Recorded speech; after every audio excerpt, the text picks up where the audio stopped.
এতেকাফকারীর জন্য কাবা শরীফকে পাক পবিত্র করতে বলেছেন, মানে এতেকাফের এত গুরুত্ব। রমজানের মধ্যে শয়তান বন্দী, তারপরে মানুষ কেন শয়তানি করে? আর গুনাহ দুনিয়াতেও কষ্ট দেবে, আখিরাতেও কষ্ট দেবে, জাহান্নামেও নিয়ে যাবে। এখানে কোরআন অশুদ্ধ পড়লে নামাজ ভঙ্গের একটা কারণ হচ্ছে কোরআন অশুদ্ধ পড়া। নবী বলেছেন, আমাকে আল্লাহ খাওয়ায় এবং পান করাই, তোমাদেরকে তো আল্লাহ খাওয়াই না পান করে না, মানে স্পেশাল খানা তোমরা তো পাও না, জান্নাতি খানা তো আমার কাছে চলে আসে। ট্রান্সফর্মার যেমন এসে কারেন্ট জমা হয়, মানুষের ভিতরে এরকম একটা জায়গা আছে যেটাকে নফসে আম্মারা বলা হয়, শয়তানি গুলো টানে। গুনাহ এটা এমন একটা ব্যাধি, এটা ক্যান্সার রোগের চেয়ে আরো বড় মারাত্মক। আল্লাহ রাব্বুল আলামিন তখন ফেরেশতাদেরকে ডেকে বলে, দেখো তোমরা মানুষ সৃষ্টি করতে নিষেধ করেছো, আর আমার বান্দাদেরকে আমি সৃষ্টি করেছি, এরা রোজা রেখেছে সারাদিন, আমার ভয়ে ইফতারি মুখে দিচ্ছে না, আমাকে মহব্বত করে এখনো ইফতারি নিয়ে নাড়াচাড়া করতেছে। রোজাদার যখন রোজা রাখে তখন রোজার কারণে মুখ থেকে যে দুর্গন্ধ বের হয়, ওই দুর্গন্ধটা আমাদের কাছে, সাধারণ মানুষের কাছে দুর্গন্ধ মনে হলো, এটা আল্লাহ রাব্বুল আলামিনের কাছে সবচাইতে উন্নত মানের খুশবু, মিশক আম্বার চেয়ে আরো বেশি খুশবু মনে হয়। আসসালামু আলাইকুম, সবাইকে পবিত্র মাহে রমজানের শুভেচ্ছা। আজকের অনুষ্ঠানের অতিথি হিসেবে আছেন অধ্যক্ষ মুফতি সাইফুল ইসলাম আল কাদের হুজুর। আজকে আমরা মাহে রমজান সম্পর্কে বিস্তারিত হুজুরের কাছ থেকে শুনবো। আসসালামু আলাইকুম হুজুর, কেমন আছেন? ওয়ালাইকুম আসসালাম ওয়া রাহমাতুল্লাহি ওয়া বারাকাতুহু। আলহামদুলিল্লাহ, ভালো আছি হুজুর। আমরা আজকে আপনার কাছ থেকে মাহে রমজান সম্পর্কে শুনতে চাচ্ছি আপনার অনুমতি নিয়ে। জি আলহামদুলিল্লাহ, শুরু করতে পারেন। জি, আচ্ছা, একজন রমজান মাস আসলে একজন মুসলমানের জীবনে কি কি পরিবর্তন আনতে পারে? আলহামদুলিল্লাহ, মাহে রমজান এটা আমাদের জন্য অত্যন্ত বড় নিয়ামত, অত্যন্ত নিয়ামত পাওয়ার একটা মাধ্যম। আল্লাহ রসুল সাল্লাল্লাহু আলাইহি ওয়াসাল্লাম হাদিসে পাকে অসংখ্য নিয়ামতের কথা বলেছেন। বিশেষ করে কোরআনে কারীমের মধ্যে সূরা বাকারা 2 নম্বর পারা 185 নম্বর আয়াতের মধ্যে আল্লাহ রাব্বুল আলামিন বলেছেন, ফামান শাহিদা মিনকুমুশ শাহরা ফালিয়াসুম, মাহে রমজান যখন পায় তোমরা রোজা রাখো। রমজানে রোজা রাখলে বন্দার অসংখ্য লাভের কথা হাদিসে পাকের মধ্যে আছে। আমাদের জন্য কি লাভ হবে এগুলো যদি আমি বলতে যাই, অসংখ্য লাভের কথা আছে। বিশেষ করে সহিহ বুখারী শরীফ 1904 নম্বর হাদিসের মধ্যে এসেছে, রাসূল করিম রউফুর রহিম সাল্লাল্লাহু আলাইহি ওয়াসাল্লাম বলেছেন, ওয়াল্লাযী নাফসু বিয়াদি মুহাম্মদ সাল্লাল্লাহু আলাইহি ওয়াসাল্লাম, আল্লাহ রাসূল বলেছেন, আমি ওই সত্তার কসম করে বলতেছি যার হাতে আমি মুহাম্মদ সাল্লাল্লাহু আলাইহি ওয়াসাল্লামের প্রাণ, যে ব্যক্তি রোজা রাখবে তাদের ব্যাপারে আল্লাহ রাসূল বলেছেন, লা খুলুফু ফামিস সাইমি আতিয়াবু ইনদাল্লাহি মিন রিহিল মিস্ক, রোজাদার যখন রোজা রাখে তখন রোজার কারণে মুখ থেকে যে দুর্গন্ধ বের হয়, ওই দুর্গন্ধটা আমাদের কাছে, সাধারণ মানুষের কাছে দুর্গন্ধ মনে হলো, এটা আল্লাহ রাব্বুল আলামিনের কাছে সবচাইতে উন্নত মানের খুশবু, মিশক আম্বার চেয়ে আরো বেশি খুশবু মনে হয়। এছাড়াও রোজাদারের জন্য সুসংবাদ হচ্ছে, লিসাইমি ফরহাতান, দুইটা আনন্দের বিষয় বলেছেন, দুইটা আনন্দের সময় আছে রোজাদারের জন্য।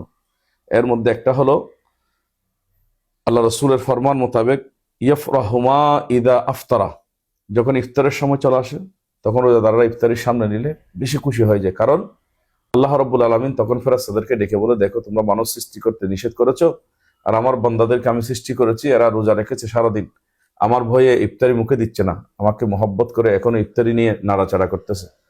তো ওরা যখন সেভাবে নাড়াচাড়া করে তখন আল্লাহ রাব্বুল আলামিন ওদের জীবনের গুনাহগুলোকে মাফ করে দেয়। তো গুনাহ মাফের সময়টা বান্দার জন্য সবচেয়ে আনন্দের সময়, খুশির সময়।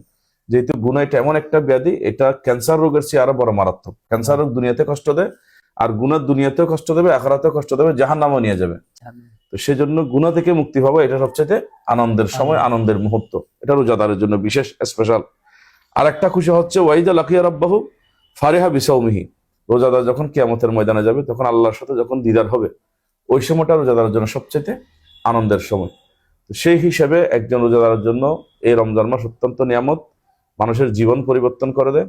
বিশেষ করে রমাদান এই শব্দটি রমাদুন থেকে, রমাদুন মানে ঘুরে ফেরা, মানুষের নফসে আম্মারা যেটাকে বলা হয়, যেটা গুনাহ নেয়।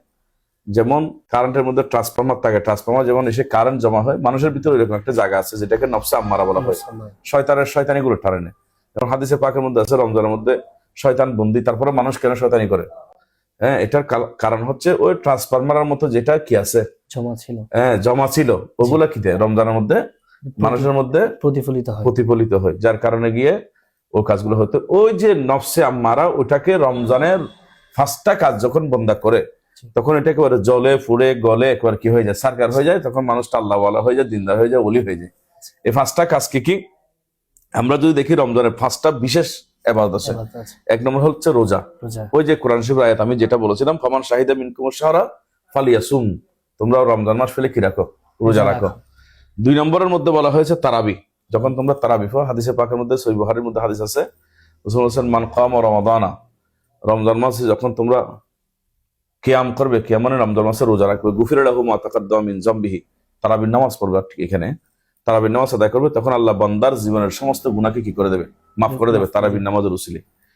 এরপর আছে কোরআন তেলাওয়াত। রমজানে বেশি বেশি করে কোরআন তেলাওয়াত। আল্লাহ রাসূলের কাছে জিবরিল আমিন আসতেন, পুরো রমজানে পুরো কোরআন শরীফ রাসূলকে শোনাতেন, রাসূল শুনতেন এবং বিভিন্ন সাহাবায়ে কেরামকে পড়তে বলতেন, রাসূল শুনতেন। সেজন্য রমজানে কোরআন খতম করা একটা সুন্নতে মুআক্কাদা বা সুন্নত, এটাও সুন্নত। এরপর আছে ইতিকাফ। রমজানের শেষ 10 দিন ইতিকাফের কথা আছে, কোরআন শরীফের মধ্যে ইতিকাফের কথা আছে। ওয়াহিদনা ইলা ইব্রাহিম ওয়া ইসমাঈল আন তাহিরা বাইতি লিত-তাইফিনা ওয়াল আকিফিনা ওয়াল রুকাই সুজুদ। আল্লাহ ইব্রাহিম এবং ইসমাঈল আলাইহিস সালামকে বলেছেন যে আমার ঘরে তাওয়াফকারী আসবে, এখানে ইতিকাফকারী আসবে, রুকুকারী আসবে, ওদের জন্য আপনারা কাবা শরীফকে পাক পবিত্র রাখেন। অর্থাৎ ইতিকাফকারীর জন্য কাবা শরীফকে পাক পবিত্র করতে বলেছেন, মানে ইতিকাফের এত গুরুত্ব। তো ইতিকাফ করা, এটা হচ্ছে 3 নম্বর। এরপর 4 নম্বরের মধ্যে আপনার আমরা পাই শবে কদরের কথা। তাহলে আমরা এখানে 4 নম্বরের মধ্যে শবে কদর পেয়েছি। আমরা রোজা, তারাবি, ইতিকাফ, কোরআন তেলাওয়াত, শবে কদর, এই 5টা ইবাদত আমরা পেয়েছি। যদি বান্দা এই 5টা ইবাদত করে, তাহলে মাহে রমজান বান্দাকে একেবারে গুনাহমুক্ত একটা কি করে জিন্দেগি দান করে। বান্দা রমজান মাস শেষ হতে হতে ঈদের দিন যখন নামাজ পড়তে যায়, তখন একেবারে নিষ্পাপ হয়ে যায়। রমজানে একজন মুসলমানের দৈনন্দিন রুটিন কেমন হচ্ছে? রমজানে একজন মুসলমানের দৈনন্দিন রুটিন আমরা এইভাবে করতে পারি যে আমি সর্বপ্রথম 5 ওয়াক্ত নামাজকে আমি আমার দায়িত্বের মধ্যে রাখবো। এরপরে আপনার পাশাপাশি আমরা রমজানে ওই যে কাজ 5টা কথা আমি আগে বলেছিলাম, এই 5টা ইবাদতকে আমরা প্রাধান্য দেব। বিশেষ করে কোরআন তেলাওয়াতের সময়টা আমরা অতিবাহিত করব।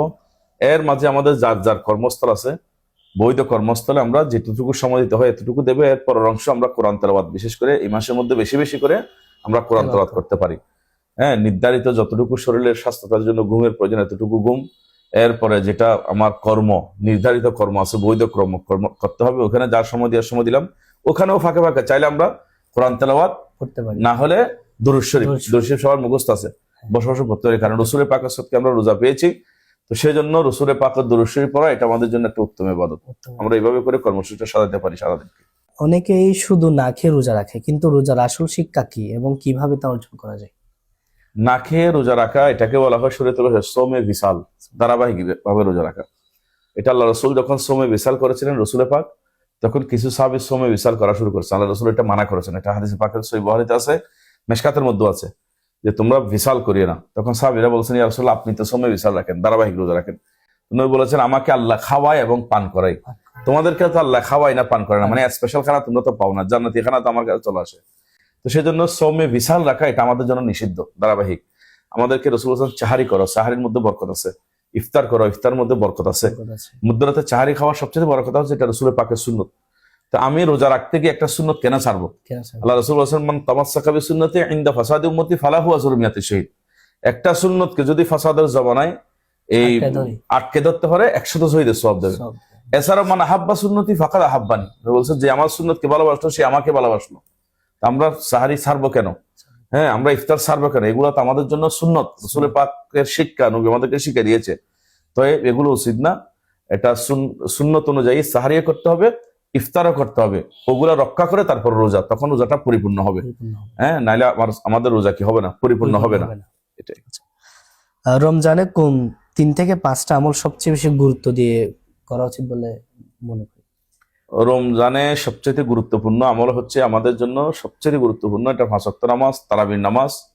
তারপর আপনার এখানে আমরা তাহাজ্জুদের নামাজ রাখতে পারি। তারপরে বিশেষ করে কোরআন তেলাওয়াতকে আমরা রাখতে পারি। এগুলো আমাদের জন্য অতীব গুরুত্বপূর্ণ, এই জিনিসগুলো আমরা রাখতে পারি। আচ্ছা, লাস্ট প্রশ্ন হুজুর জন্য, রমজানে ভালো অভ্যাসগুলো কিভাবে সারা বছর নিজের জীবনে ধরে রাখা যায়?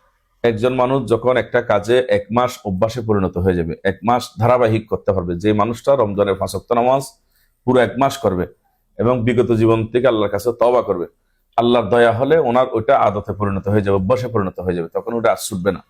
অর্থাৎ পুরো রমজানে আমলটা ধরে রাখতে হবে। 1 মাস যদি ধরে রাখতে পারে তাহলে এটা অভ্যাসে পরিণত হয়ে যাবে। তবে এখানে একটা কথা আছে, জিনিসটা সহি শুদ্ধ হতে হবে। যদি কেউ নামাজটা ভুল পড়তেছে, এটা রমজান 1 মাস 13 মাস পড়লো আচ্ছা এটা কি হবে না? হুজুর, এখানে এটার মধ্যে বরকত হবে না। জি জি হুজুর, এখানে একটা প্রশ্ন আপনার কথার মাঝখানে যে জি, কেউ যদি ধরেন কোরআন সহি শুদ্ধভাবে পড়তে পারে কিন্তু নামাজ পড়ে, কিন্তু এটা কি নামাজটা কি হবে? এখানে কোরআন অশুদ্ধ পড়লে নামাজ ভঙ্গের একটা কারণ হচ্ছে কোরআন অশুদ্ধ পড়া। আচ্ছা, নামাজ ভেঙে যাওয়ার একটা কারণ হচ্ছে কোরআন অশুদ্ধ অশুদ্ধ পড়া। পড়া।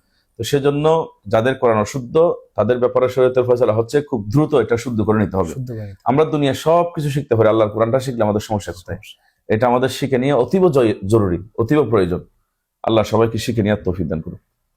আচ্ছা হুজুরকে আমি অসংখ্য ধন্যবাদ জানাচ্ছি হুজুরের মূল্যবান সময় দিয়ে আজকে রমজানের বিষয়ে হুজুর মূল্যবান বক্তব্যগুলো পেশ করার জন্য।